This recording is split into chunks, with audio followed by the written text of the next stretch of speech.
You are listening to Eastman's Flycast, an adventure fly fishing specific podcast covering travel, tactics, and next level insight. Now your host, Brian Barney. Yo, what's happening, guys? Got a brand new fly fishing podcast for you. So this week I have on Landon Dekeyser. Landon Dekeyser has his own podcast. It's called the Fishing Podcast. He's located in the Great Lakes area. He's just an extremely fishy guy, and so we get on and we get talking, and really this is an East meets West podcast, but we're talking about reading water. So it's a really fun conversation, which we get to compare and contrast different styles, different water, where we find fish in high pressure, low pressure, different times of the season. We get into a lot of the nuances of fishing streamers, fishing nymphs, fishing dry flies. It's just a great conversation. I can tell Landon is extremely fishy. Loves to fish for trout, steelhead. They have bass fishing out there. But really today is trout specific, rainbows, brown trouts. We do touch on some steelhead fishing here and there, but just a great conversation. I really enjoyed it, and thanks for Landon. We're doing a split podcast or a shared podcast on this one, so he's going to share it on his side. I'm going to share it on my side. Make sure to go check out Landon, check out his social media, the Fishing Podcast, check out his podcast itself. He does a great job having great guests and having in-depth conversations. So just a super guy. I'm really glad I got to meet him and really glad I got to have this conversation on the podcast. If you guys just finding this fly fishing podcast and haven't heard, I also have a hunting podcast. It's Eastmans Elevated. This week I think we're going to do a double release. So I think I'm going to release an episode for Mountain Archery Fest. We got on and had a conversation about 3D shooting, the importance of it, the practice of the summertime leading into season. And then I think I'll sit down and record a solo episode and kind of just talk about season and tags coming up, and kind of a motivational piece as I'm ramping up my training right now, getting ready for the fall season. So should be some great conversations over there. Check that on the Eastman's Elevated site. And let's get this conversation going. So Landon Dekeyser, he runs the Fishing Podcast. I'm Brian Barney. I'm your host. Let's get this thing going. Okay, I'm live here. I got Landon from the Fishing Podcast. So we're going to do a little East meets West. I'm Brian Barney, the host of Eastman's on the Fly, a brand new fly fishing podcast. And so I connected with you. Thanks so much for being on, Landon. Yeah, appreciate it. Appreciate you having me on, and look forward to the discussion. We chatted just briefly the other day and compared and contrast some different things about East and West fishing. So I'm excited to dive a little bit deeper into that. Yeah, congratulations on the podcast. And so where are you located at, Landon? So for people that aren't super familiar with Michigan, I'll just say I live in the Grand Rapids, Michigan area, which is the second biggest metro area in Michigan. It's on the west side of the Lower Peninsula. That's the part that looks like the mitten that you always see Michiganders pointing to their hand and saying, I live right here. And if you were to look at your hand with looking at your right hand, looking at your palm, that's the Lower Peninsula. About halfway up your hand on the west side is where Grand Rapids is.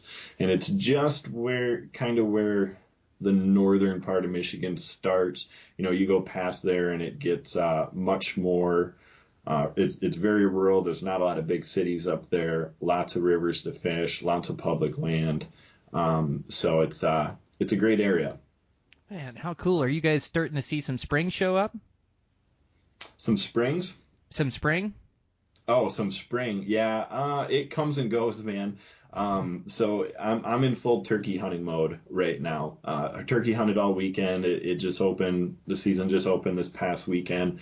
We had some really, really nice spring weather, like almost approaching summertime weather back a few weeks ago. Tomorrow, I think the low is 26 and the high is in the mid 30s. So it just depends, man. Michigan it's a crapshoot for weather. But you're in Montana, and I'm sure your weather there is just as fickle. Yeah, we sit at about the same latitude, or is that longitude or latitude we sit at? Oh man, you're putting me on the spot. I should I know, but it's one or the other. But yeah, we sit at about the same let spot geographically from the equator. So like I'd imagine, yeah, our weather is similar, and especially when you described your temperatures, lows in the 20s, highs in the 30s. That sounds about what we have here in Montana. So I'm located in southwest Montana. Um, see, it's I sit just like kind of on the border of Montana. Idaho's an hour away. Wyoming, kind of in that central area. I live right in the Madison Valley on the Madison River, and then Okay. yeah, just like you, just surrounded by public lands and great waterways, both still water and rivers.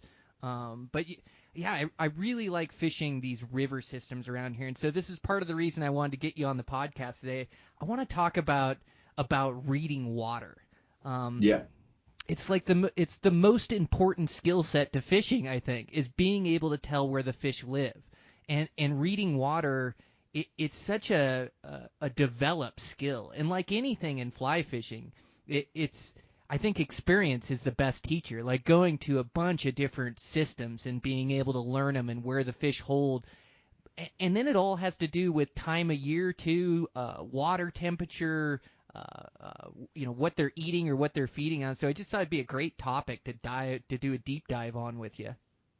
Yeah, that's kind of we that came up when we were chatting the other day, and it, it's definitely one of those things that everybody talks about a lot, being able to read water and get good at reading water. But like, what does that mean? Especially to somebody that might be new or newer to river fishing, because I know for myself, I really struggle on the big rivers. So we've got a pretty good mix of river systems here in Michigan. Everything from your tiny little creek that you can jump across and catch brook trout in, up to a large river where you're looking for steelhead and salmon. It's really pretty diverse here in Michigan, and where I struggle is on those bigger rivers because I do focus on the smaller rivers, and I would argue smaller rivers easier to read because there's less to look at. Man, you get on these big rivers where it's 100, 200 yards across in some places, and it's like, where do you start sometimes? And that's a skill set that I've been trying to develop on these bigger rivers, but quite honestly, still I struggle there too. And in thinking about where you live, your trout rivers are much bigger than ours on average, I would say. They're wide, long riffle sections, and I'm just speaking from what I've seen on the internet and read online. I've never had the opportunity to experience those bigger rivers that you have out there. But yeah, I think it's a great subject, and we'll definitely get some good content here as we go back and forth. Yeah, you bring up some great points there. Yeah, the smaller water seems to be easier to read because there's less of it, just like you stated. And you can see the deep green water, the deep blue water. You can see the deep water develop and where the fish should hold. It's like a little bit more obvious. And I'm definitely with you. The bigger the rivers get, the tougher they are to read. And my home river here, the Madison, is like a 125-mile riffle. The whole thing's a riffle, but it's really wide. And sometimes it's tough to read. And I remember when I first moved here as like a 20-year-old kid, really trying to take up fly fishing. I came from the West Coast, is where I originally grew up, in Washington out there. And so I came out here, and I remember I'm on the Madison, and then this blue ribbon trout stream with all these trout in it, but I had a tough time reading it. It didn't look like my coastal rivers. It's all just a riffle. It didn't seem like there was much character to read, and so I would travel. I'd drive an hour away from one of the best trout streams around to go fish a different river that I could read better. So it's definitely an acquired skill, and in those bigger rivers, like you say, there's just so much of it, and it's way less obvious where those fish are going to hold, and there's so much water out there, and so those big rivers, like it just takes like being on them and developing your skills at them. But I always like to look, those big rivers, it seems like sometimes it's tough to tell where the depth is. It all kind of looks the same. So I like to start with like big inside corners. I love big inside corners. I love seams. Any seam I can get where the fast meets the slow. I'm always trying to run that seam line. It seems like those fish will sit right in that seam line or sit just in the slow, and so they're looking for a break in the current, but they want that food to come by them where they can get it with a little bit of effort. And so, like, I'm always looking for the seams and inside corners and things to start on those big rivers. What are you looking for when you go on those big rivers? Yeah, I would agree. I think those big inside corners, the deep holes that you can find that have have a good current flowing through a section of it, but have that slower water. Sometimes it's even on the inside right against the bank, and sometimes it's more towards the middle of the river. But yeah, I would totally agree. That's kind of like I said, the low hanging fruit. That's a safe bet on where to look, and yeah, particularly steelhead fishing, wintertime. Those are great places to look. A lot of times the fish will sit in those deeper dark holes where they don't have to fight the current as much and just hang out. But on the flip side of the comment I just made is, I still do find steelhead, even in the dead of winter with water temps at like 35 degrees, that are in those, what I would call like an active feeding lane or a run. And it's fast water. It might not be that deep, 3-4 foot deep, but for whatever reason, those fish are holding in that really fast water at times. And that's why, I feel like for every example we're going to throw out here, there's like but then sometimes this happens as well. And back to your point, nothing will ever top time on the water and experience. But what you don't want to do, in my opinion, is say, okay, these big inside bends are good, and then just go hit all those big inside bends, because it can change from one day to the next, and you almost have to figure out what type of mood the fish are in. It doesn't matter if we're talking about smallmouth or we're talking about salmon or any species of trout.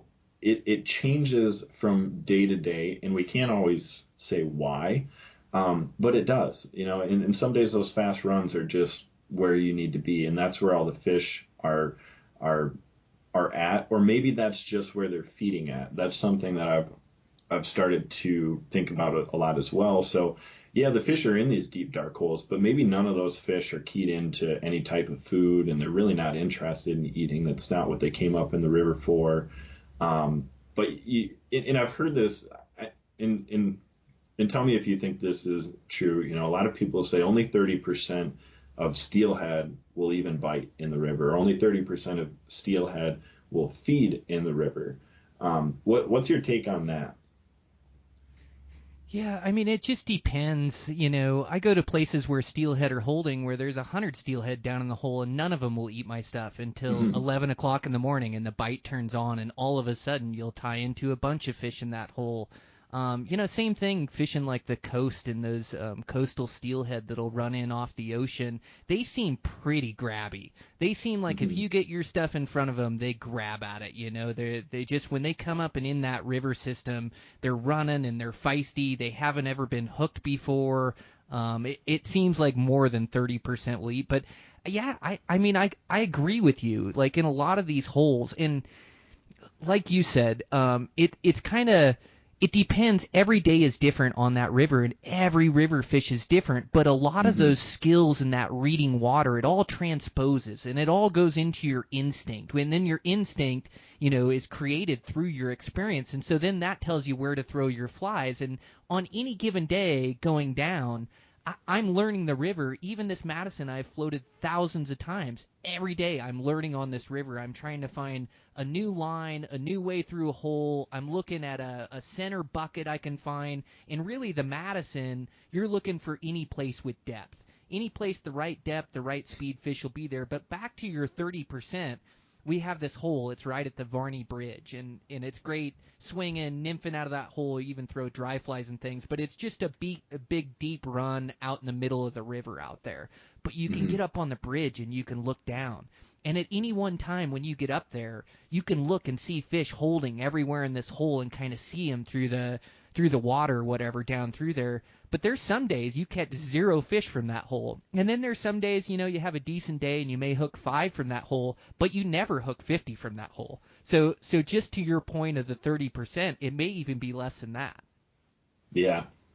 Yeah, and I don't know where that statistic comes from or where originated at. But a lot of people say it, and it seems like there might be some truth to it. But then again, here in Michigan, we're fishing for a different type of steelhead or lake run rainbow trout, whatever you prefer to call them. And I imagine they probably act a little bit differently than they do out there. And you're talking about coastal steelhead, and just to make sure I understand the definition of that, and for my East Coast and Midwest listeners, you're talking about fish that are close to the coast. They probably haven't been in the river long, right? Yeah, that's exactly right. Usually fishing within 10 to 20 miles of the ocean. A lot of times fishing, we're pulling out our boat within a mile of the ocean or so. Okay. Yep, and now that's just one spot I steelhead. I steelhead some other spots in Idaho where these fish will run up these rivers for miles. They run through dams and fish ladders, and they have big runs with a lot of fish in them. But these fish just act different. They start running in the summer, and then they end up wintering in the stream, and then finishing out their run in the spring in their spawn or whatever. And they're still good, hard fighting fish, and they're still steelhead, but they just act way different. They come from the ocean, they come from the coast, but they run so far up these rivers, and they're genetically evolved to be able to run up these rivers and last this long in the system, but they do act way differently than a coastal steelhead will act. They like to sit in the big, deep wintertime holes, in and through there. They kind of stack up in there waiting to run up the systems, and then when they get a good fresh rain or a good dump, the rivers will rise, and then those steelhead will shoot up those systems and try to make them to their spawning grounds. But they end up holding in a lot of the big wintertime slow holes and things. And those fish, they're finicky too. Like a lot of times you can be fishing over a lot of them and not getting them, and all of a sudden the bite will turn on. So a couple different types of steelhead that are both coastal steelhead. Yeah, and correct me if I'm wrong, but some of the steelhead, I mean, they damn near make it into Montana before they can't go any farther. I mean, it's a really long ways. Is that correct? I mean, the upper part of Idaho is... It is crazy, Landon. So they go 800 miles. They go through 5 dams. They go up the Columbia. They go up the Snake, and then they go up the Clearwater, and then they go to the I'm drawing a blank on the Salmon River. So yeah, they run all the way up the Columbia, the Snake, the Clearwater, and then they run all the way up through there. So 800 miles, 5 dams, which is crazy. And they still get up there, and the hens are still bright silver. The bucks start turning like a fire truck red, but still look really healthy. They're just evolved to make these big runs. So you're right, like 5 hours away from my home here in Montana, I can fish for steelhead, which is crazy. It takes me 15 hours to get to the coast. That is crazy, and especially that there's still bright silver fish when they get up there. And I'm sure they make it up there in good time. Steelhead are a fast fish, and they can move quick when they have the opportunity. But to your point that they've evolved, steelhead are so incredibly diverse in how they differ from one river system to the next. Even here in Michigan, the size, how they look, their temperament, they are probably, one of the most adaptive trout species, maybe next to brown trout, that can just adapt to whatever the conditions are. It's crazy. Yeah, they are a special fish. Yeah. And going down these rivers, like you say, each day is so different reading these rivers. I like to go on the most current information. I'm trying to learn the river the day that I'm out there, and so just like you were talking about earlier, where you pick up fish or where you start to hook fish or get bites or things of that nature, you start to kind of log that in your brain and start looking for other areas. And I know higher pressure rivers, like what I'm on, the Madison here, is extremely high guiding. And so the guiding, there's a lot of pros on it, a lot of really good fishermen that are taking 2 clients down out of a boat, fishing 2 rods the whole way down. So you can imagine you get 10, 15, 20 of those guys in front of you, there's not much left for you. And so you got to get really creative with your water reading. And so, like, all of a sudden going down the Madison, like, the low-hanging fruit, like you talk, is the bank lines. The bank lines are really easy to read. There's a seam going down every bank line. You know, there's deep holes on the banks. Now, there's some bank holes that you want to hit and you don't want to miss. There's good fish sitting in there, but a lot of them have just been hammered going down. And so, you know, it's a 100-mile riffle, this river that I'm fishing, or at least this one that we're talking about, but I'm always looking for depth. I'm looking for little buckets in the middle. I'm looking for nervous chop. Like the water will make this nervous chop to it when it's just the right speed and kind of the right depth. The texture on the top of the water. I'm always reading the texture on the top and then also looking at depth. But when that texture goes right to that nervous chop, it seems like there's always a few trout sitting in there. And so I'm always trying to look for the creative places out in the middle, at least here on my home river. Yeah. Yeah, in that chop that you're talking about on the surface, I mean, trout are going to hold to some type of cover, whether it's depth, whether it's log jams, whether it's big rock. But I think sometimes people overlook that chop on the top of the river as actually being covered, because trout a lot of times, you know, one of their biggest predators, other than, you know, other fish, is birds. And if a bird can't see them down through that chop, and if it's just deep enough, that might be enough cover for them to sit and hold there. And I find that to be true in a lot of places. You know, when I'm trout fishing, I generally don't see or catch many fish unless they're little fish in a part of the river that's shallow and also has a crystal clear, flat surface on it. But those little riffles with the chop, you know, that seems to be enough cover for them to feel comfortable and go out there even in broad daylight and mess around and eat some bugs and do whatever trout do. That's a great point, Landon. I see so many fish with eagle marks on them. We have so many birds of prey out here. And our river, you know, it runs, like right now it's running like 1,200 CFS or whatever. But it's just super wide and shallow. You can stand up about anywhere out in it. And so that's these fish's biggest challenge, is that cover from the aerial predators. And so I think you're right. I think they use that nervous chop or that water texture to kind of hide themselves in a lane and be able to feed, like you say, even middle of the day. And it doesn't take much water to hold a trout if he's sitting in a good lane and he's hidden in there. But it just seems like they all just like to find depth. You know, if I can find that depth where it goes from 2 to 4 feet, I can usually find fish in it. Yeah. And also back to your point, you made a good point about heavily pressured areas. And yeah, you can look for the inside bends. You can look for those seams along the edge where there's deep holes. But like you said, if you got 20 boats in front of you, not every fish in those holes are going to bite. And chances are, you know, a lot of the ones that we're going to bite may have already bitten. And not always, but typically if a trout gets caught, you're not going to catch it again that day. It does happen, and I have heard of it happening plenty of times, but generally it's not going to. And one thing that I do a lot of steelhead fishing, typically I'm the guy rowing, and I've got a couple buddies in the boat, and I would say 50% of the steelhead that we hook are while the boat's moving. You know, we'll anchor up on the deep holes, we'll anchor up on the good riffles and hit those really hard, but still 50% of them that we hook are out of these little tiny pockets or little tiny riffles. Not something that's going to hold, you know, 5 or 6 fish even, but there might be a couple sitting down there. In picking apart those spots that haven't been touched yet, I think is critically important if you want to catch good numbers of fish.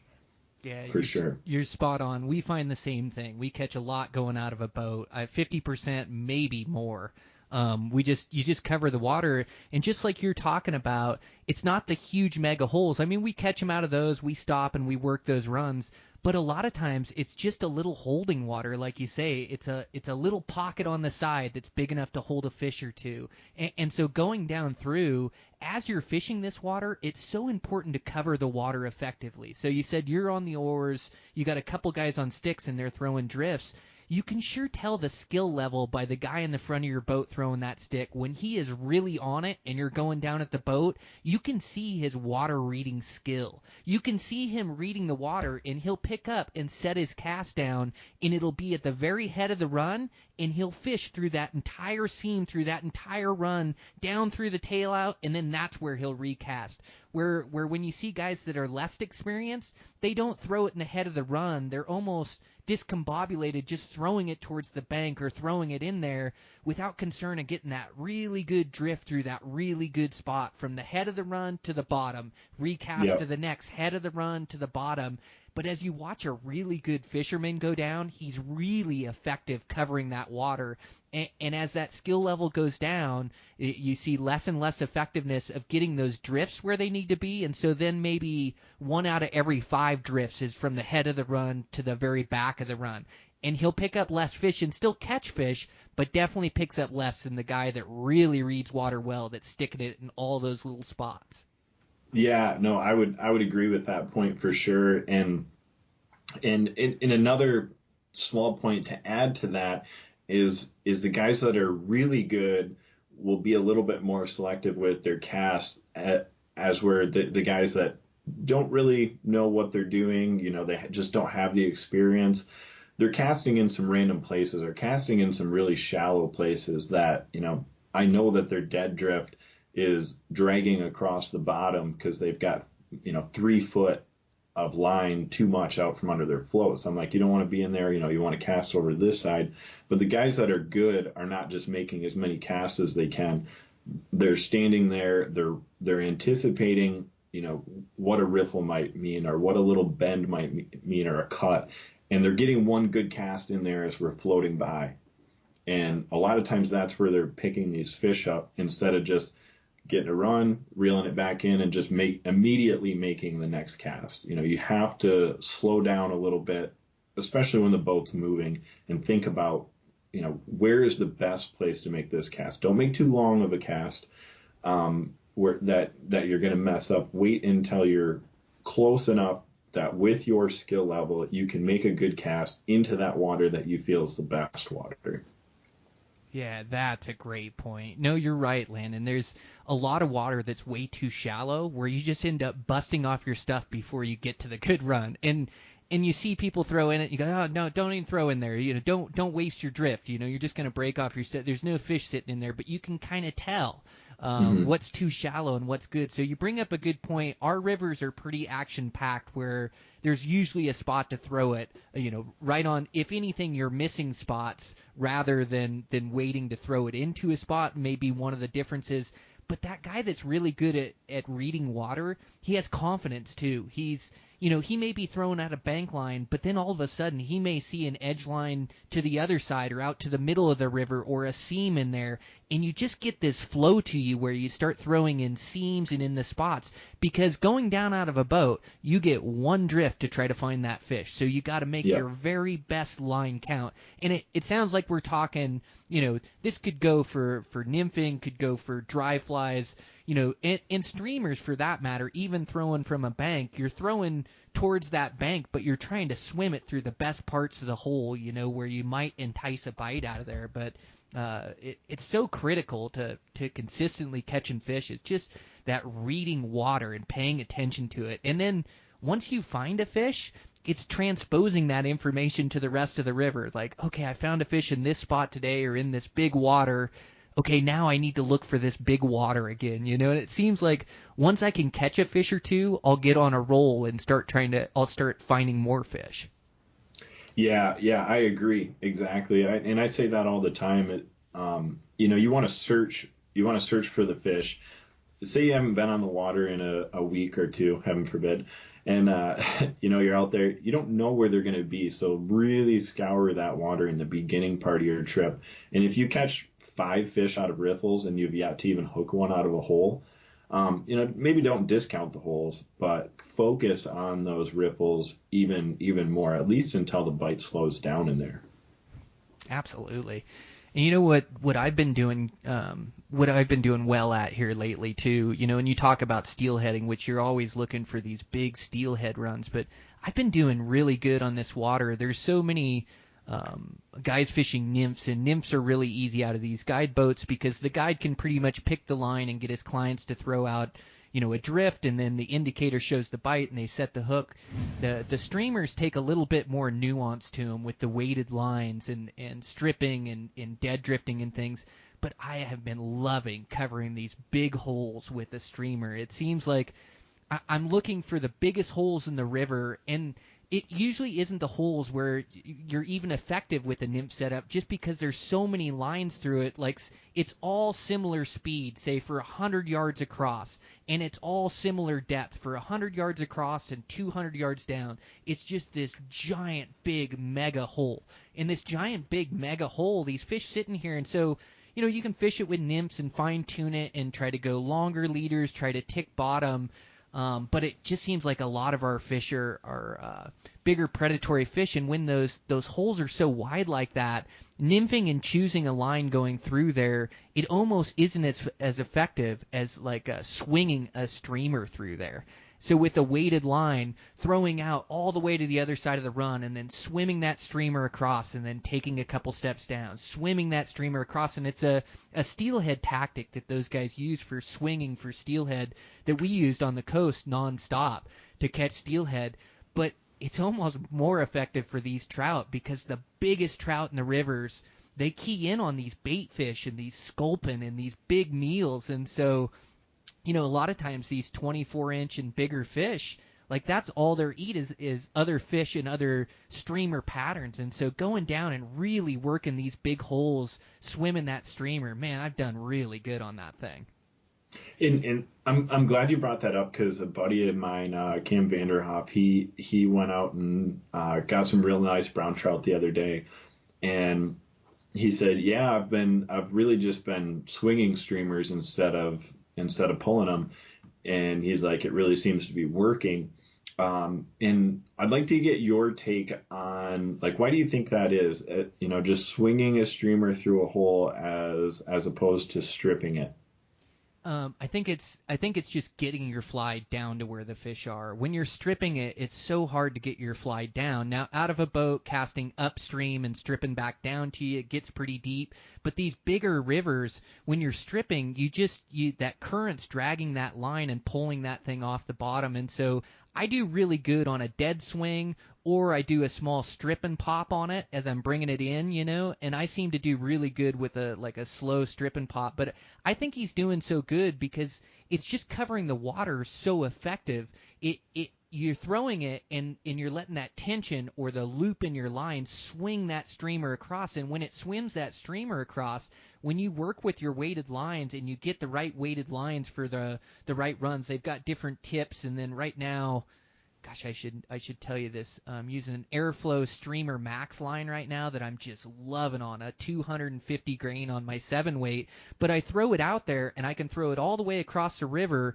And when it swings across there, it's down ticking rocks. It's right down at the elevation. Like sometimes I'll even snag a white dog or snag something just because my fly is down where it needs to be, down and deep. So I think he's catching them good. I also think colder fish like to hit that swing better than they like to hit the strip. They don't want to chase it too far. They want it to be swinging right by and just grab it as it comes by instead of chasing it. And they'll chase it more in the summer, and that's why you'll do better on that strip in the summertime. But I think he's doing good because it's time of year, he's getting his fly down there, and it's such an effective way to cover these big holes. You swing it across, take 2 steps down, swing it across.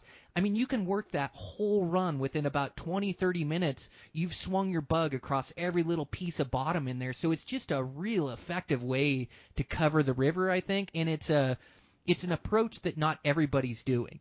It's like I say, there's more nuance to it, getting your bug down, having the right bug, and there's just not as many guys keying into it, I think. And so for my rivers out here on the West Coast anyways, I'm getting a lot of fish just because that's not what guys are fishing. I fished a small stream with my dad on Sunday, like a small lure stream, I will say.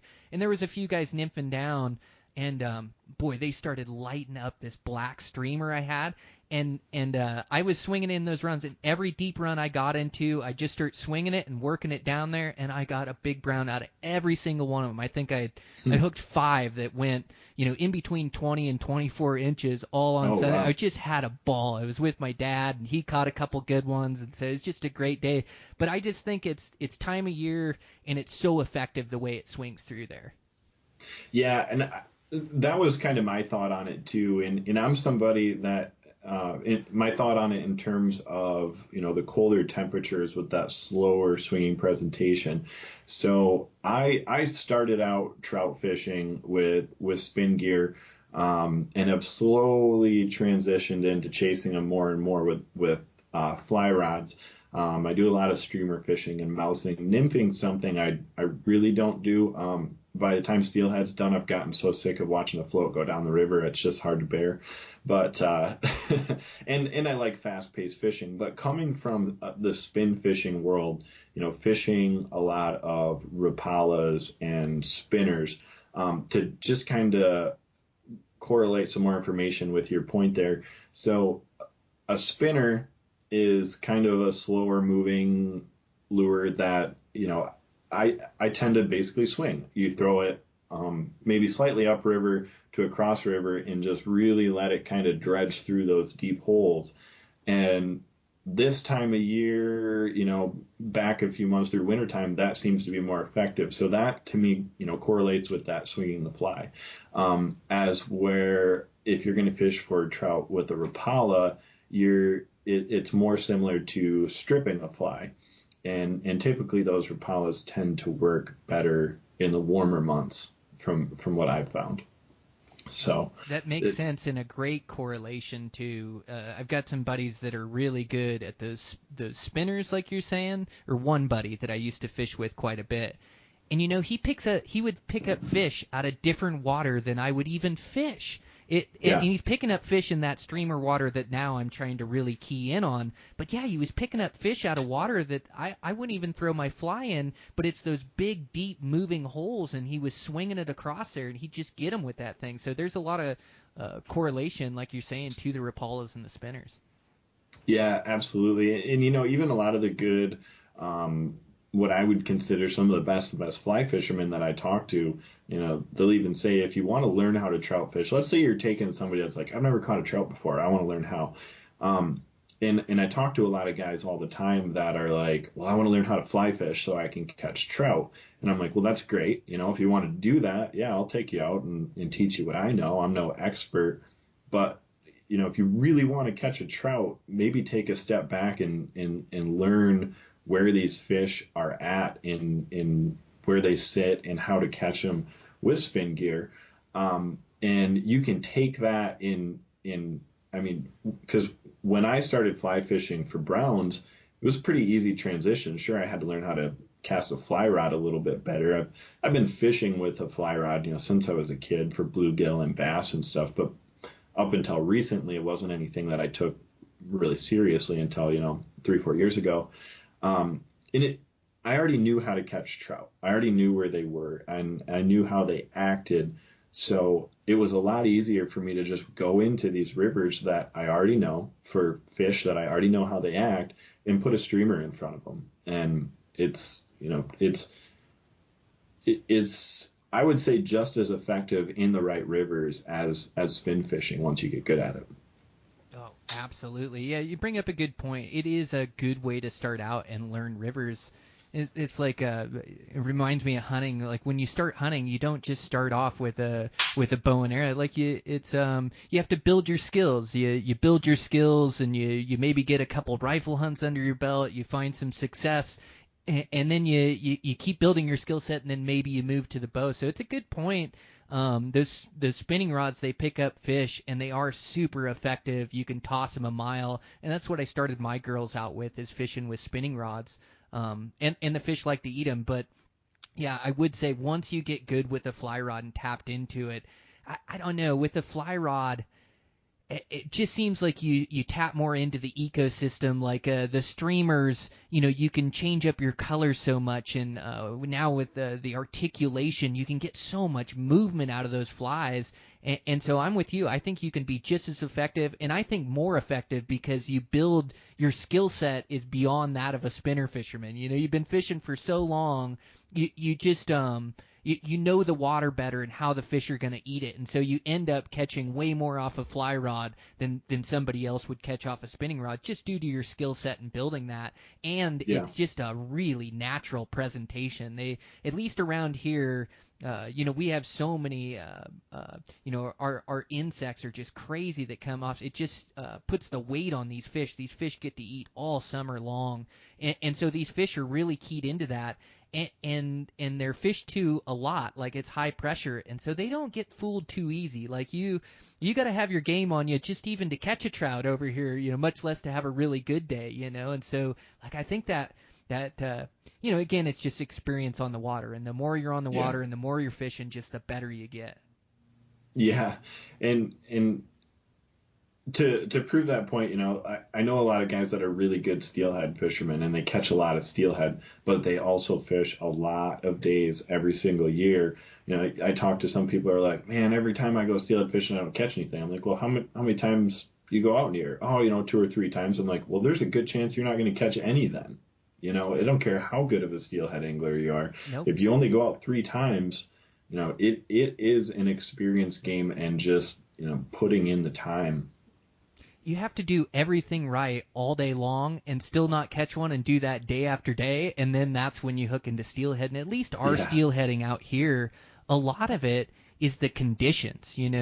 Like we go out to the Olympic Peninsula, which is the farthest northwest corner of the United States. It sits out on Washington. It's a peninsula that goes way out there in the Pacific, and it's got just some awesome runs of steelhead, and they're not what they once were, but they still have good fishing out of like that Forks, and there's 20 different river systems to pick from, and they all kind of clear and dirty at different times. And what I mean by that is you'll get an inch of rain, and in one river you can fish through the inch of rain and it won't mud up, but other rivers have clay banks that will bleed in, and they'll dirty and clean. And steelhead, they don't like to eat in crystal clear water either. They will, but they get pretty spooky in crystal clear water. So you want a little bit of color to the water, but you don't want too much color where you don't have enough visual for those steelhead to see your bugs going down through. And so you're always trying to time it on these rivers, and then along with that, you're trying to time the tides from the ocean. These fish will ride in these tides into the river system, and then you have it marked where it takes so many hours to make it up so many miles of river. So when you got this big high tide coming in, you'll fish this system, and then you'll catch fish off that high tide 4 hours later from that high tide up in that river. And so there's just so much to it. But I really think steelhead, like you're saying, 2 days is not enough.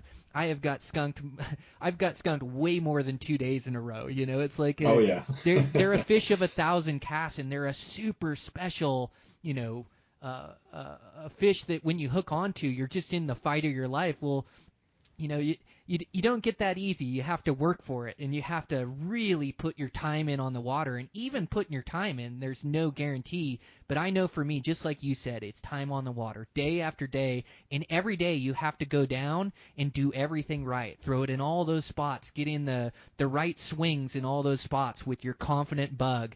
Getting all the spots as you're going down, nymphing in all those locations, doing it right all day long. And then eventually you throw it in one of those good spots, and it goes down, and there he is, and you got him, and it's magic.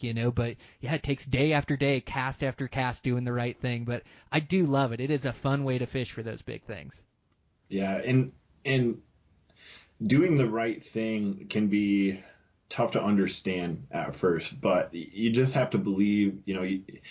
If you're somebody that doesn't have, when I started chasing steelhead, I didn't have anybody to teach me, and then over time I met people, and fishing with other people and learning from them and learning why they do what they do, to build your confidence to just keep doing the right thing over and over again, day after day, until it finally works. Because the question that was in my head every single drift when I first started steelhead fishing was, is this really how you do it? Is this right? It doesn't seem to be working. And now I know, I know that I'm doing the right things. It's just that some days, man, you're not going to catch fish, and you can work your butt off, and you might hear one or two guys getting lucky, but I don't know about you. And it seems to me that if I'm floating down the river and there's 4 or 5 other boats and we're bouncing back and forth in front of each other, we're either all hooking fish or we're all not hooking fish. And then you'll have the occasional, somebody got one, another guy got one. But on the good days, it's good. And on the bad days, it can just be bad. Yeah, you're spot on. I find the same thing. We're either all going down catching fish, or none of us are catching fish, or it's tough, or somebody gets one here or there. But you bring up a really good point, like as you were describing that, of not knowing if you're doing the right thing. So you have to have confidence in your setup, and it just comes with time. But yeah, when you first start fishing anything, there's like getting in tune with your fishing, and so like trying to feel how your stuff's fishing. And so if that's nymphs, you're ticking the bottom, but you're getting a good drift all the way through, and you're not hanging up. And so getting that good through drift, you've got to change up your weight quite a bit. You've got to change up your leader length, and then all these rivers, all the holes are different. So you got to find something that's kind of in the middle. Or sometimes what we'll do is do like a moving indicator, where I can move it from 6 feet to 12 feet depending on the hole I'm fishing. But there's this fine tuning of your system to where even if it's good fishing, if you're going down and you don't have a setup that's fishing effectively, like you're not nymphing deep enough, or you don't have the right bugs on, or you're swinging but you're not swinging down on the bottom, you could fish for days and days and not hook anything. But it's like being able to read your setup and how it's fishing that day just by experience. Like I know I can pull out a nymph and nymph setup, and I can just read how it's fishing and read what I have to do with the streamer when I'm swinging it through there. I should tick that bottom every now and again, and if I'm not, then I need to throw it farther upstream so it goes deeper down into the swing. Or if I'm hitting on the bottom and it's hanging up down in there, well then I need to throw it across, and I need to do a little strip pull to keep that bug just a little bit off the bottom. And so like just getting a feel for how your stuff's fishing. If it's a dry fly, like having the right leader set up so it turns that thing over and flips it towards the bank where you want it. And then those mends on that thing is so important, to mend it and just keep it fishing, keep it going down the seam. I see beginner fly fishermen, they just want to recast that thing so much, where really it's just get that fly in a seam. Even if it isn't the perfect drift, throw a mend on it and let's fish it down through there and see if something will eat it. But you give those fish a chance to see it. But there's something with really learning your setup and paying attention to the effectiveness of it, because you could go down fishing with an ineffective setup and not catch any steelhead. But if you can read your setup and really tune it in to where you're fishing in, then you're fishing with confidence, and confidence catches fish. Like just believing in your setup and believing you're doing things right, all of a sudden you start hooking fish, it seems like. Yeah, because if you lose confidence, you start thinking about, something you forgot to do at work, or, some house projects that you're behind on and how you're going to do those, and you're not paying attention. And sometimes it's just the tiny littlest details that are going to decide whether or not you're going to catch fish. And we're talking about steelhead, and they don't typically like to bite when the water is low and clear. They get finicky, and I find that to be true here as well. A little bit of stain for any trout species is good. Even up to a lot of stain for brown trout, as long as you've got something big moving through the water that they can find. But every single day should be a lesson on the water, and especially those days where the fishing is bad. And maybe you're not going to catch any fish, but if you can walk away from that day, understanding the river you're on much better, or understanding how your setup is working if you're nymphing, and you're just keeping your nymph 5 foot down, and you, no matter what, if the water's 3 foot deep or 10 foot deep, obviously that's not going to work real well. And what I find myself doing a lot in really, really clear water, if I'm center pin fishing for steelhead, sometimes I'll put on like a really big, bright fluorescent bead or something, and just kind of play with my shot patterns and how that's getting it down in the water, because every hole is different. Sometimes your surface water might just be cooking, it is going so fast, but underneath it's like you get a few feet down, it's just not even hardly moving down there. So getting an understanding for how a different shot pattern is getting it down into the water column and how that's affecting the drift going through the water. And some of that you can see if it's shallow enough. Another just good point on having a bad day on the water. Me and my buddy were out chasing steelhead the other day. 4 or 5 hours go by on a river that we know very, very well, and we have not hooked a fish. So even though I know this river very well, it changes drastically every single year. There's new log jams in the river, and they changed the whole way the current flows. There used to be a hole on the left bank, and now it's all the way on the right bank. I like to take those days and just say, I'm going to go for a walk. I'm going to keep fishing, but I'm going to walk through these holes. I'm going to figure out, where exactly the deepest point of this run is. And sometimes I'll connect dots between, oh, that's why I caught a fish there a couple weeks ago. Or, oh, that's why I haven't been catching any fish over here. It looks like the hole should be here, but it's actually, 10 feet over here for some reason. And then you can start playing with those bits of data in every time out on the river should be a learning experience, and every little bit that you learn eventually becomes instinctual. And that's when, I find myself getting effective at a new form of fishing that I'm trying, is when you're not thinking as much, and your brain is just kind of putting the pieces together for you, and that next cast goes right where it should be in a perfect drift, and you're catching more fish because you're not questioning yourself. And back to the confidence thing, when you stop questioning yourself and just fishing because it works, because that stretch of river, because you did take the time on a bad fishing day to go and blow the hole out by walking through it, it can really pay off in the long run. And I've caught a lot of fish out of places that I never would have found if I didn't just go walking around out in the river, which isn't a great thing to do to catch fish on that trip, but it can be on the next one for sure. Boy, that's great. That's spot on. Yeah, I do that same thing out of my boat too. I'm always scouting water. Like I ruin a lot of holes that I row over the hole, and I'm just trying to look for that deepest spot or that slot. I'm always standing up in my boat and looking at things and trying to look at a different way to fish a run, or like you say, just trying to compile data that all goes into those instincts. And you're right, when everything's clicking, you're almost in flow state. You're not second guessing anything. You're not second guessing your bugs. You wouldn't tie anything else on. You're just fishing. You're just throwing it in fishy spots, one spot after the next, and you just start hooking fish. So yeah, I think that's it. Experience is the best teacher.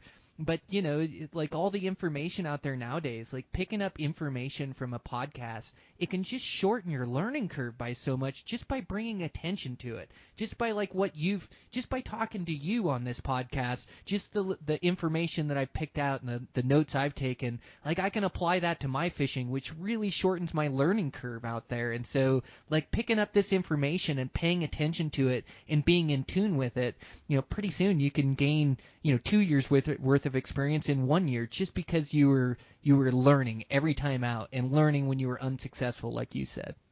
Yeah, and you can always go home, and then you certainly won't catch any fish. But why not? If you've got time and your wife doesn't want you to come home, or you don't have anything to take care of at the house, I mean, just ask yourself, what could I be learning? And a lot of people don't do that. A lot of people go out, 2 hours go by, the fish aren't biting today, go home. And you're not really gonna learn a whole lot by doing the same thing over and over again, and then when it doesn't work, just quit not fishing anymore. Yeah, that's exactly right. That's I had a good weekend of fishing this weekend. I went out with my dad, so I told you Sunday I got those ones off a streamer. That black streamer was really fun. And then Saturday we did a drift, and God, we just killed them on the lower end of the river. rowing out the lake, but I hadn't fished the top end of the river yet, so we decided to go up there. So we go up to the top end of the river, and we're nymphing. There's a couple squallas out. The baitas are just starting on the dry flies, but no real hatches happening. Water must be a little cold. I couldn't get them chasing that streamer on Saturday. It's kind of up country, about 6,000 feet in elevation, still a lot of snow around, so still pretty cold water. So I couldn't really get them chasing or eating that way. So we're nymphing, and I've been killing them all season on the lower end and my home stretch of this water. Usually just a rubber leg and a worm, or any of that. Maybe a rubber leg and use a bead or something like that. Just kill them right now, in the lower end. So we had done so good on the lower end. So of course we started with that on the top end, and we just could not touch a fish. Throwing it in all the right water, or so we thought, all the right water. We're used to fishing a little bit warmer water in the summertime, but it's just going down. We've got an 8-hour day to adapt. And so now we can try different bugs. And anytime I'm not catching fish, I'm always sticking more weight on my nymph setup to really grind bottom. It makes me feel like I'm more effective. But towards the end of the day, we started to dial in and figure it out. And they were eating all small stuff. So, I got away from the rubber leg. And this is just my process of fishing holes where I knew there was fish and not catching any. I just kept changing things up and trying a streamer in there and trying this in there. But finally, by the end of the day, we started to get them pretty good, and I was getting them on a little size 16. Gosh, it's a little midge pattern. It's kind of like a combo between a disco midge and a serendipity. It's kind of got that deer head hair on it, and it's black with some gold ribbing. No big deal, just a size 16, which size 20 and 18 was probably the size they were eating, but I always like a little bit bigger hook. But I started getting them on that small stuff, little baitas flies and little midge flies. And by the end of the day, we finished the float, and we had landed 10, 12 fish, and we had a pretty dang good day, and we had gone the first 4 hours of not hooking a fish. Now, maybe they just started to eat in the afternoon, but I really felt like those changes we made, we started to dial in what those fish were eating. So it's pretty cool. It's just exactly what you're talking about, like having a bad day and just trying this and changing that, and then finally getting into a few fish. Yeah, you can never try too many new things if the fish aren't biting. That is for sure. So we kind of talked a little bit already about streamers, and a couple bullet points I had jotted down here I wanted to pick your brain on was like streamers in cold temps versus warm temps, and we kind of hit that one with swinging versus stripping. But where I also on the streamer, and then I also kind of wanted to walk through like nymphing and dry flies and just go back to the reading water. If you're streamer fishing, what are maybe some of your top 3 areas to look for, 2 areas or whatever it might be? If you're streamer fishing, like what are you looking for? Where are you trying to throw that fly? And let's with steelhead winding down, I guess let's focus more on like brown trout or rainbows or whatever you're fishing for out there. Do you have cutthroat there in the Madison too? We don't have any cutthroat, but yeah, brown trout and rainbows, and we do have some cutthroat and then some brook trout to the west of the state, but most of my fishing is all brown trout and rainbows. Okay. So yes, streamer fishing. So the water I'm looking for, it seems like I'm looking for the big, dark, deep runs, and when I'm streamer fishing, it's just a different presentation. As you don't get one drift through it, you get one swim through it.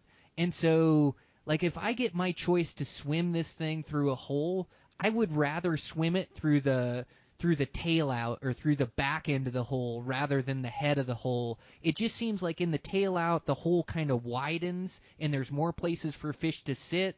It sits deeper. It's the right speed. And so, I'm throwing my streamer everywhere, but I'm really looking at the tail outs of these holes is where I'm really throwing this thing. And I'm really looking for depth. It seems like depth in these rivers is where I get them. And so, like this weekend, fishing with my dad, I would just go through. and I'd just find a good run that was a good hole, and I'd fish it all the way from the top all the way down through the bottom. I'd either let my dad fish it down through first, and then I'd follow him, or vice versa, and then we have two different colors going, and the black seemed to be really hot. So I guess for streamer water, I'm just picking apart any spot where I think a trout can be, and I'm not sitting working water with a streamer. A streamer he's either going to eat it or he's not. I throw one cast, and then I don't cast to that spot again. I throw one cast across the stream, I'll swim it over to me, and then I want to throw my next cast. I want to be 2 feet down or 3 feet down and swim it across over there, because I feel like if I get it by any of those fish, they're going to eat it the first time by them, or they're not going to eat it. It's not a spot that I can just sit and work and work and work and turn up fish. They either eat it the first time through or they don't eat it. And so I just kind of work those runs and just keep working down 2 feet at a time. I'll change up, and maybe when I start in the hole, I'll throw it straight upstream into the seam, and I'll just strip it straight down to me, which is a weird, awkward strip to a streamer, but sometimes they'll eat that. Then I'll maybe throw it upstream and across from me and swim it down, and then I'll throw it 90 degrees from me. And then I'll start walking down, throwing it down 2 feet down, swim, or swing it in there, and then 2 feet down, and I'll just work that whole run wherever I think those fish are sitting, and then pick up my stuff and walk to the next one. Okay. Yeah, and that makes a lot of sense, and I agree with you. A lot of times they're going to hit on that first pass, and sometimes it's the second or third, but typically I don't find it makes a lot of sense to make the same cast 10 times over and over again.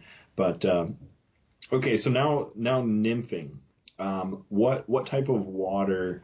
And some of these might kind of seem like dumb questions, but especially on my podcast, I've got all kinds of listeners. People that have never fly fished that I'd like to people that are some of the best fly fishermen out there. Nymphing. What type of water do you find is productive for nymphing in? Yeah, I really like big seams to nymph down. I like finding deep seams that I can run that thing down. And the seams can be different. It can be, a small seam on the edge of the water where it goes 2 feet deep, and I'll run it on that edge. Or, it could be a full-fledged rapid coming down, and it's a huge seam that's 4 feet deep and 6 feet wide on the edge, and I'll throw it into that seam and go. And so, nymphing, it's like really tough to describe when we're talking reading water. Like I just keep wanting to say, throw it in that sexy water. Like it's almost like it's just like throw it in that fishy water. Like you just get this feeling of like, God, there should be a fish holding in there. And for nymphing, it seems like I don't, sometimes I get them out of the heart of the run or out a little bit faster in that, but it seems like I want that current a little bit slower where I'm nymphing. I want that speed slowed down a little bit and not stopped, but I wanted it about like walking pace. If I was just to walk down the bank line, I kind of wanted at that walking pace.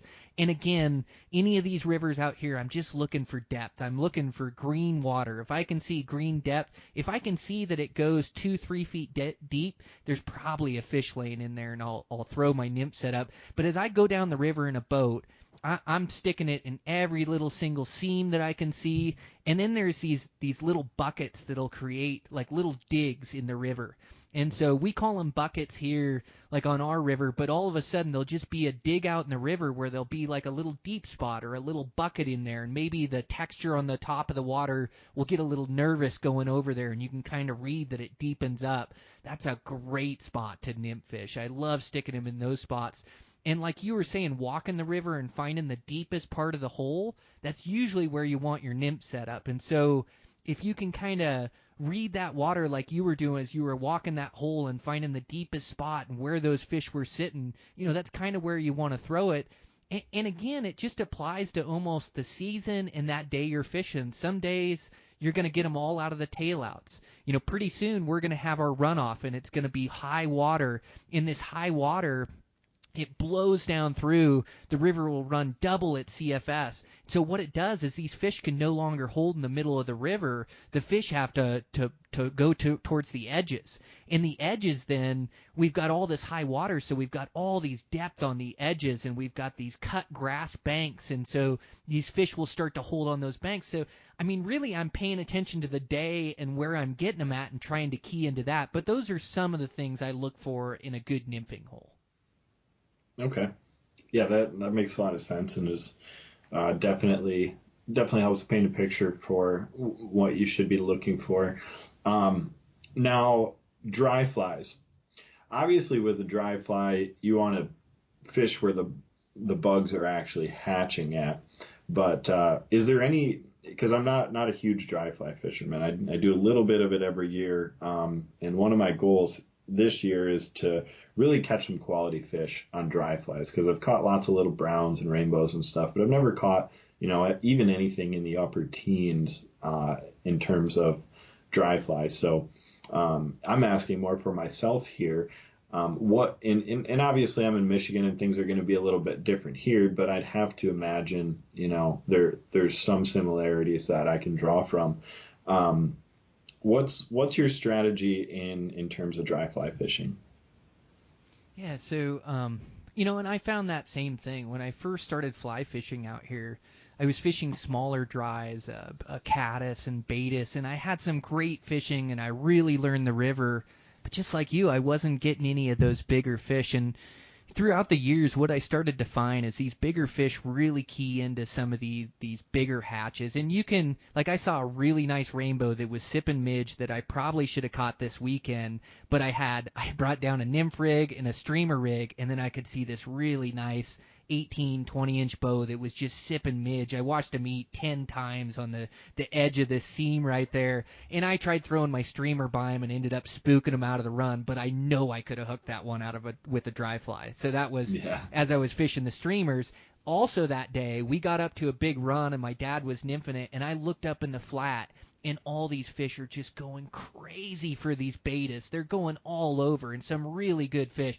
So instantly, I had a floating line on my nymph rig. I cut everything off, and by the time I got that dry fly, the whole thing was over with. Like, by the time I tied it on, like, there must have been 50 fish rising above me. By the time I tied it on, there was 0 fish, and there was so many of these baetis on the water that it didn't matter for me to throw my fly in there. They just weren't coming up anymore. They were sitting down in there. So, but anyways, back to your question, to catch these bigger fish, I've really keyed in on these bigger hatches. Okay. Right now we've got like a squalla, which is a big stonefly hatch. That'll catch some real big fish, and I got a couple to rise. I think it's been a week ago Thursday or whatever. I got 2 takes on one. I missed him both times, or he took it once and then flashed at it another time, a really nice brown. But like that squalla will catch good hatches. And then my dry fly fishing around Montana, I go all out on salmon flies. So salmon flies are a 3-inch stone fly, and they're a dry fly with these huge wings, and it's this really finicky hatch that can be on one day and off the next day, and it starts at the bottom of the river. So these bugs have a 4-year cycle in the river. They're born in the river, and they grow, I don't know, eating algae or something down there off the bottom, but they live underneath these rocks. They live for 4 years under there, and then when the temperature gets the right time, which is usually about June on our rivers, and I chase these on about 5 different river systems. I chase them down in Idaho off the Henry's Fork, and then I chase them off the Lower Madison, the Big Hole, and the Upper Madison, and the Yellowstone. It's just this crazy cool hatch. It's a 3-inch dry fly. And so the biggest fish in the river key into this thing. I mean, the ones you want to catch that are 24 plus or 20-inch plus fish all the way around, they key into this thing, and because of the high water, they get pushed towards the banks.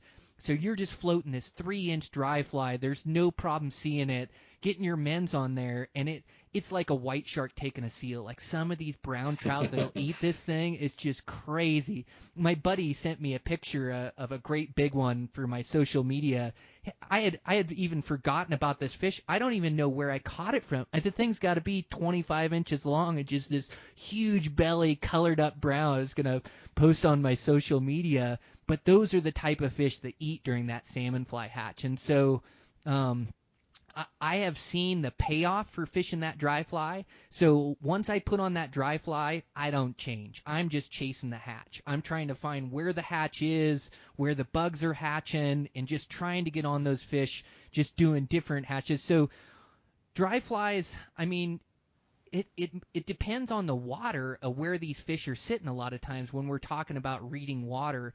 But with a dry fly, you can get that fly in where you can't get nymphs in. So it's a real technical fishing. So like I say, the water comes up because we're having our high water, moves the fish to these banks. So these fish, they're underneath this brush and underneath these limbs, and so you're having to try to flip your fly underneath there and just barely try to get a mend on it or get control of it, and then it'll just explode back in there underneath the trees, underneath the brush, and you'll have a big brown trying to get them out of the brush or whatever. So, like, it's real technical fishing where you're really throwing that dry fly on those seams on the bank line, you're getting mends into it, and then you're just trying to fish it and let those fish see it, but you're trying to fish it under those limbs and under tree branches and things. Sometimes there'll be an overhanging tree, and you'll just kind of let it float down and hope it makes it through there, and if it makes it through there, there'll probably be a fish eat it on the other side, So, like, I really key into these big hatches. So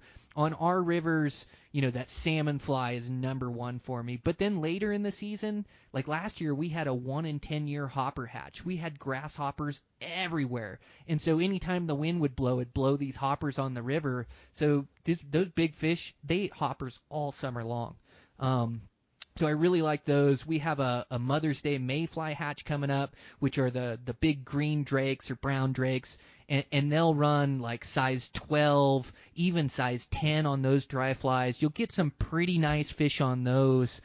So the other dry flies, for me, I'm more of an opportunist. Like, I just go down. I've usually got a dry fly rod tied up with some bugs that I'm going to run into that day, and then I'll just try it a little bit on the banks, and sometimes those fish will really be keyed into them, and then sometimes I won't get anything, and I'll end up fishing nymphs or streamers or whatever the case is. But for those big fish, it seems like the big hatches they key in on. Right now we have midge and baetis. Some of the smaller hatches. I did get word the other day that the lower hatch, after 11 o'clock, I had a buddy, Justin, that called me that said he just killed them on dries down to the lake down there. And he was fishing a small dry, like a size 16 parachute Adams is what he told me. Maybe he said size 14 parachute Adams. So I'd imagine that he's matching the baetis. And for me, I just want a dry fly that I can see that floats really good. Those are the two qualities for me. I got to be able to see the thing, and it's got to float good. Not only do I want to cast it and float it, I want to be able to stick a mend on it and then fish it all the way down the run down through there. So that parachute Adams would be a good bug for that. But I would say most of my dry fly experience, I really try to key in on those bigger hatches. Okay, yeah, and that makes sense, and maybe why a lot of the trout that I've caught on dry flies have been smaller fish, because there's almost always some type of bug hatching on the water, and if there's trout in the water, there's probably going to be some fish eating those bugs on the surface. And I think last year I tried to get out for our big hex hatch, our big mayfly hatch that we have here, which is our biggest fly that we have a hatch of. But it was, our season came like 2 weeks later. So all the time that I had dedicated to go out and chase them, there were no flies. There were no mayflies hatching. It was a good 2 weeks after everybody expected, after it usually would be, due to just some cold temps and super high water events that we had all last year, which you guys probably did too, right? I mean, pretty much the whole country had a lot of water last year. Was Montana in the same situation? Yeah, now that you mention it, we were the exact same. Yep, a couple weeks late. Okay. Yeah, and that pretty much everyone I talk to around the country is the same thing. It's odd that we could have so much rain across the entire country in 1 year, but definitely happened. Man, it is wild. Well, and a lot of this reading water is reading where you're going to drift. At least like on those salmon flies, it's such a finicky hatch that I end up researching the hatch a lot. So I live in this valley so I can stop on my way home from work. And what I'll do is I'll go flip rocks. And so flipping rocks in the river, it really gives you a good clue into what they're eating and what's moving around in the river. And so just go out there and flip some rocks, and I'm sure you do that where you're at, and you can start seeing the nymphs crawling around and things. And as far as salmon flies, you start flipping those rocks, they're just these huge nymphs that are just crawling everywhere. So you can tell when they're starting to move and start to crawl in those rocks. And then they crawl. So what the 4-year cycle of these are is after the 4 years of living in the river, they crawl up onto rocks, up onto sticks, up onto grass, and then they hatch. And then they get their wings, and then they fly up river, they mate, drop their eggs, and die, and then that's the cycle. So when they crawl up and they hatch, the hatch moves up the river because of temperature or maybe because of years prior, like where the eggs are laid. But it's really strange as it starts at the bottom of the river, and then the next day it'll be 5 miles up. Then the next day it'll be 5 miles up. But then it gets confusing where some stretches of the river it'll hang out for 5 or 6 days and really hatch hard in there. And it kind of depends on like how heavy the hatch was 4 years ago. You know, how was it high water 4 years ago? Did they have good temperature where a lot of them hatched, or did it snow and rain and knock a lot of the bugs down, and so then we don't get a lot of bugs in that stretch, or whatever the case? So I do a lot of research where I'm really stopping and I'm looking for shucks of those hatch bugs, then I'm looking for live bugs, and then that'll dictate where I'm going to float the next day. And I get skunked a lot on this hatch. There's a lot of days where I'll float down, I won't catch a fish. I didn't get the right float, or sometimes the bugs will be there, but the fish will be gorged, or there's so many different factors that play into it. But it's kind of like your steelheading. It's like if I believe in it and I keep going day after day and I keep throwing that dry fly, I'm going to see some of the most spectacular takes and the most spectacular fish that I could ever dream of seeing. So the payoff is just worth getting skunked a couple days here and there to figure it out and get keyed in on it. And it seems like every year, you know, I might not find them in every section of every river, but every year I get on some pretty good fish during that hatch. So it's way fun, man. It'd be a great time of year for you to come out and experience the West. Yeah, that would be awesome. I mean, that's a big bug, and you're catching big fish. I mean, anytime you're catching any kind of fish, I don't care what it is. If you're catching fish on top water, like that's the best. I mean, if I could catch every kind of fish that I ever caught on top water, that would be, you know, that's the best way to catch a fish, because that fish comes up into your world. You get to see it for a second, it goes back down, and it's just magical, you know, just to watch that happen. It's so much more exciting than just feeling and like, oh, I feel something, set the hook. Yep, it is a fish. The problem is sometimes it's too exciting and you rip the fly or whatever topwater lure you're fishing right out of their mouth. Oh man, it is. Yeah, it's well, and that's part of the fun of fishing are those high pressure moments. Whether it's a high pressure moment of trying to make your cast under that tree and get your men to try to hook that thing, or whether it's high pressure where you see that great big trout come up and eat it. And every hook set is different too. Like sometimes you want to set quick on them and get the hooks to them. Sometimes you want to let them take it and make sure they got that fly in their mouth. And so again, it's almost like you want to get in that flow state again. You don't want to overthink it. You just want to get into your rhythm and start hooking those things. But it's a big dry fly, and you do miss a lot of them. You probably miss, some days you miss half your fish, and then, some days you catch all your fish. But it is a finicky hatch, and a lot of times they'll come up and they'll hit the bug with their nose or something and bump it out of the way, or they'll just miss that hook. And then sometimes it's my fault because under that high pressure situation, I set the hook too fast, or I overthink it, or too much slack on the water and I can't get to that fish, so I go to set the hook and it's just loose until I can get to him, and it's too much time and it washes out of there, But man, that's the fun of fishing, isn't it? Yeah, it absolutely is. It's like mousing. I don't know if you guys do mousing out there in Montana, but every single fish that I've caught mousing is a fish that I didn't have time to set the hook on. Every fish that I have not caught that struck are fish that I tried to set the hook on. Whereas when they want it, they just grab it, don't they?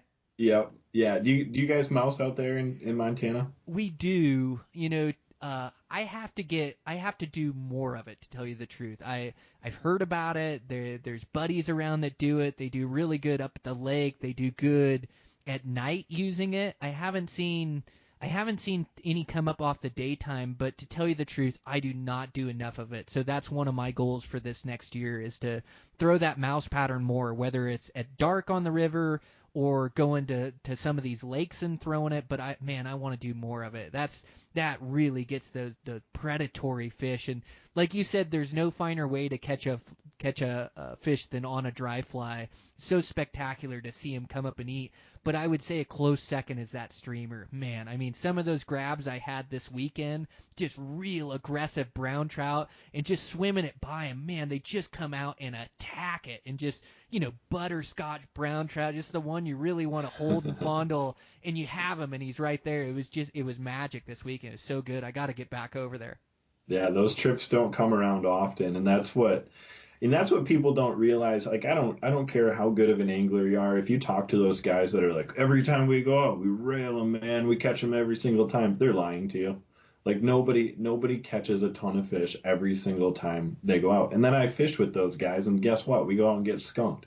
So Dude, you gotta it's so true, you gotta isn't it? really, yeah, you gotta appreciate those good moments. And for the people that, I post some pictures of some nice fish, and they're like, "Man, you're always catching nice fish." I'm like, "Well, I fish 4 or 5 days a week, and I don't post pictures the other 3 days." You know,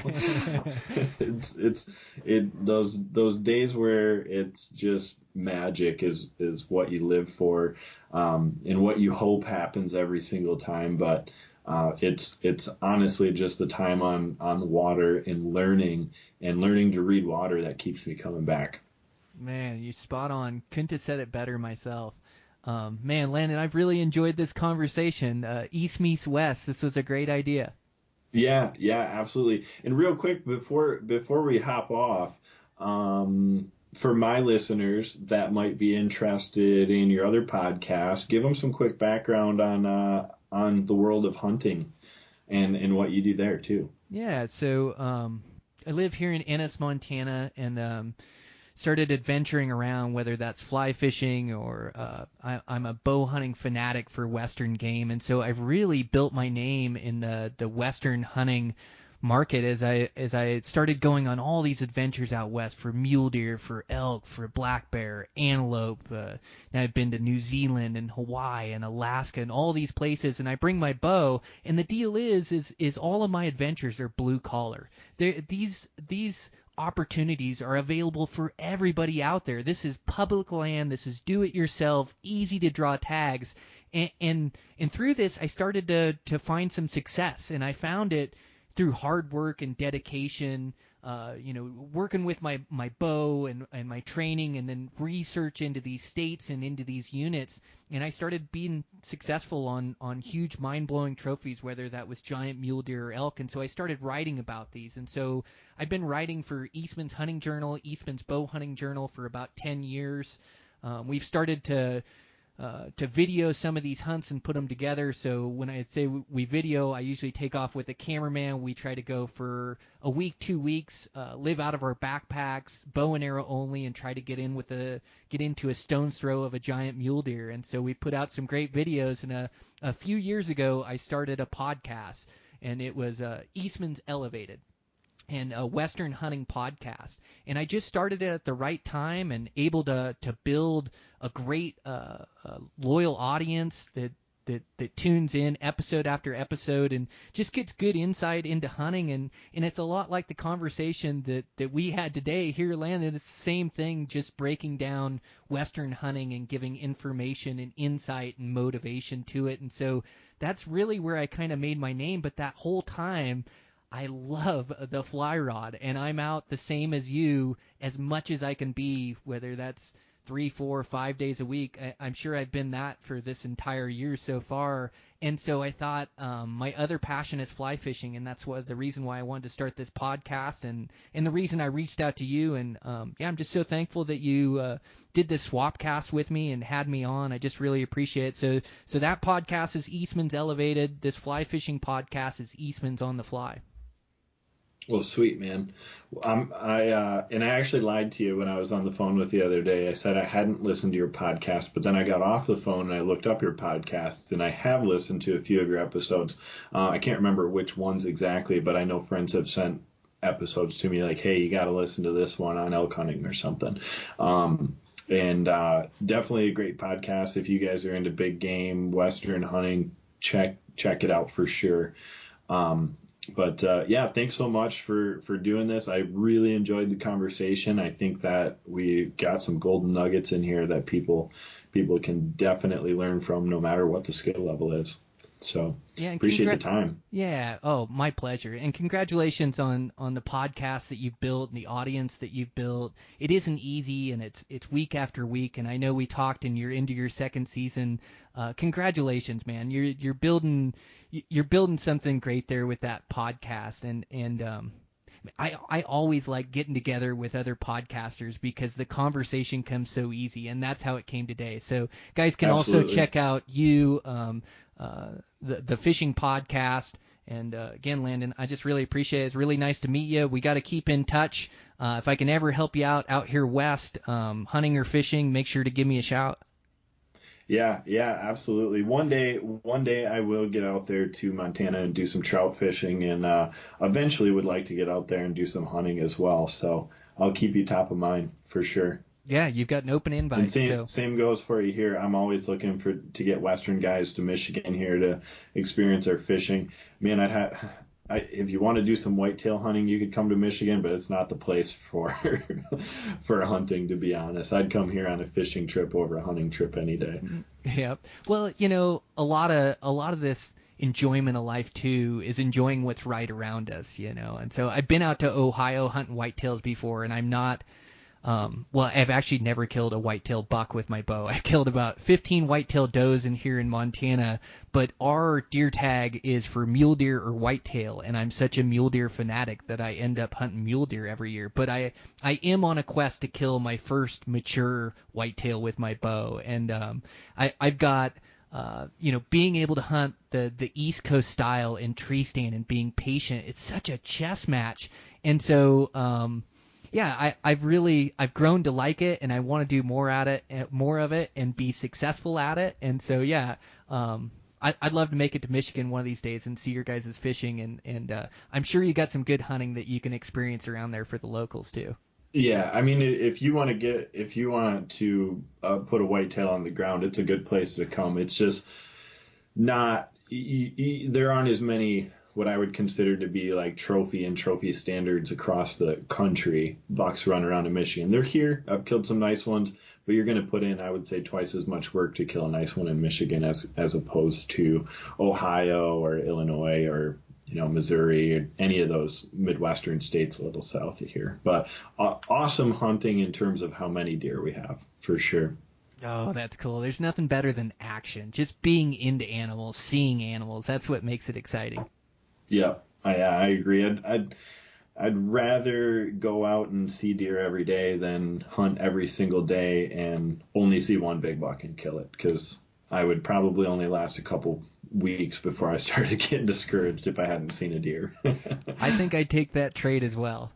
Yeah. So, all right. Well, all Thank you, right, sir. man. Appreciate it. Yeah, thanks so much. Appreciate it. Have a good night. You too. All right, guys. Fun conversation. Yeah, just a great in-depth conversation about fly fishing. That Landon is extremely fishy, I can tell, and extremely intelligent too. He's got great insight into catching fish and where they live and where they sit. So I really enjoyed that. I hope you guys enjoyed it too. Over here on the fishing podcast, we got some great episodes coming up. So I think I'm trying to plan out when I'm going to release what next. But man, I've got some awesome conversations. I've got one of my buddies coming up, Wesley White, talks about fishing South America for Dorado and just this amazing adventure. It's an awesome podcast. So I'm leaning towards releasing that next week. Gosh, I've got one coming up with Russ Carone, just a diehard Colorado fly fisherman, and so that was a really fun conversation, and just working hard to line up, these in-depth conversations that can help you guys with your fishing, and also, to get back out there on the water, grind it out. I've been having fun. I went out this weekend. I'm in kind of a funny season now where I'm in it's great spring fishing, and then it's also bear season. So Saturday I did a float with Dad. We did the local river here. Water temperature finally got up to 50 degrees. They started really eating streamers. I got 4 or 5 to grab that streamer. Landed a couple nice fish, and then got my first fish off a dry fly. So they were eating some Baetis, just a bunch of fish just in the back end of this hole, and they were just grabbing dry flies that were coming up. And so it took me a minute to get my drift with the wind, to get your mend in your line and get a good drift down. And I didn't want to spook them, so I was just edging into them. But about my 4th or 5th drift, I felt pretty good about it and stuck it right in the run and grabbed it and had a nice fish. So that was pretty cool. So fun float with Dad on Saturday, and then went bear hunting on Sunday. But just great fishing right now. It's just fun. There's so much stuff to do out west, and so I'm looking forward to getting this whole Corona deal over with and getting back to normal life and hanging with buddies and laughing. And so we're starting to see that. We're easing up here in Montana. I guess today, Monday, we're easing up on a lot of our quarantine, and businesses are starting to open back up. So I hope everything goes well. Hope we can get things back to normal. But yeah, I'm excited. It's Monday today. I've got some work to get done and a meeting and a few things, but I may find myself out there this afternoon. Go hit that. I've got a river that's fishing pretty good on streamers. At least it was a week ago, so I'd like to get back out there. But thanks a bunch, you guys, for listening in. It's wild starting a brand new podcast and trying to build an audience again. So I really appreciate the support. The iTunes ratings and reviews really help me out, so I really appreciate that. I appreciate the follow on the IG page. Just starting out again and starting from scratch on an IG page, trying to do a fishing IG page. So I appreciate the follow over there. I'm gonna just try to keep putting up good content for you guys and keep getting good recordings. But I really feel like I'm hitting the stride on this fishing podcast. I'm having fun with it, and just loving fly fishing. I think I'd gotten to where I've always loved fly fishing and I've always gone hard, but I think I was getting 30 choice days a year, maybe 40 choice days a year, and I live right on this river. So I bet already this year I probably have 40 or 50 days on the river, and I live here. I can work most of a day and be out and hit a hole in the afternoon. In fact, I've got a good hole that I want to walk to a night after work this week. And I got 3 fish swinging in 5 drifts when I went through there last time. So I definitely want to fish that again. But having a lot of fun with it, and I just want to tell you guys I really appreciate the support. Hope we can grow this into something. So yeah, that's a wrap. I'll check in with you guys next week. Make sure to give Landon some love. The Fishing Podcast, check that out. Just a great guy, and I appreciate him teaming up with me. So talk to you guys soon.